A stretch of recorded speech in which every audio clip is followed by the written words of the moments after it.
Hello and welcome to the setup and customization video for SecureDrive KP. In this video, we'll be covering how to enable read-only in the user mode. The user is able to write content to the drive and then restrict access by using read-only mode. Once read-only mode is activated, access is limited to reading only until read-write is enabled, which can be accomplished by either a user or an admin. In read-only mode, no changes can be made to the data on the drive. To enable the read-only setting in user mode, the drive must be locked. With the drive locked, press the key button. Now enter in the user PIN. Press the key button twice.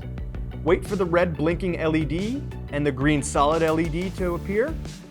Then press the key button 3 times. Now you will press 7 and 6 on the number pad, and at the same time, press the key button. Your read-only setting is now enabled in user mode. Thank you for watching this video tutorial.